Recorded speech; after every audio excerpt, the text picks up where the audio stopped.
David Cameron laisse en héritage à Theresa May une économie britannique en situation périlleuse. La livre sterling est au plus bas, la City est chahutée et la crainte du Big One en immobilier s'amplifie.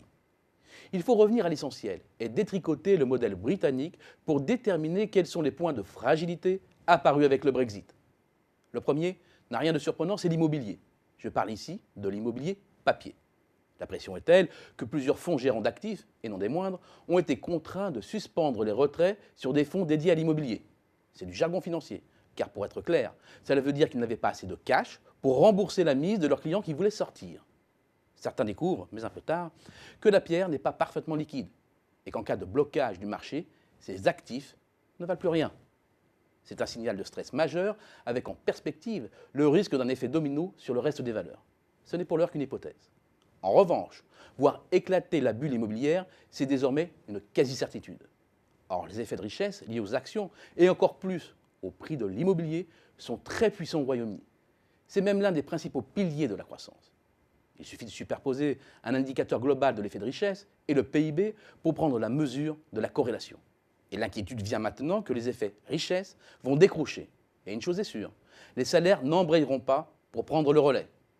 Autre certitude, l'économie britannique a besoin d'une monnaie forte. Or, la livre décroche, et sérieusement, par rapport à toutes les monnaies depuis le 23 juin. Moins 15% par rapport au yen, moins 12% face au dollar et moins 10% vis-à-vis de l'euro. C'est catastrophique pour les comptes extérieurs.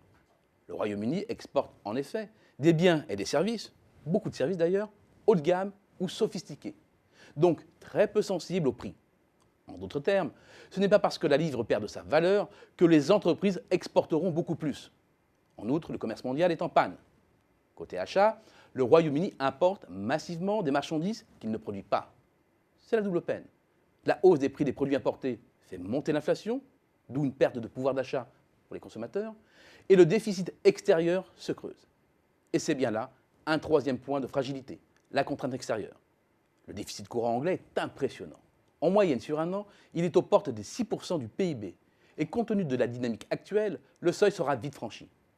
À titre de comparaison, la France, que l'on fait souvent passer pour un cancre en la matière, est un élève modèle. Le financement du déficit courant britannique ne posait en effet pas de problème tant que le Royaume-Uni faisait partie de l'UE, car le Royaume-Uni était capable d'attirer les flux financiers grâce à la City et les IDE du monde entier. Aujourd'hui, la question est simple. Quels investisseurs vont vouloir acheter des actifs financiers ou augmenter leurs investissements directs au Royaume-Uni? C'est une évidence. Le déficit courant n'est pas soutenable. Et cela est une très grande menace. La baisse de la livre sterling ne suffira pas, on l'a vu. Il faut donc que les importations baissent. Et pour les faire baisser, il faut réduire drastiquement la demande interne. Cela porte un nom. Cela s'appelle une politique d'austérité forte. Les exemples italiens et espagnols sont là pour rappeler que cela mène droit à la récession.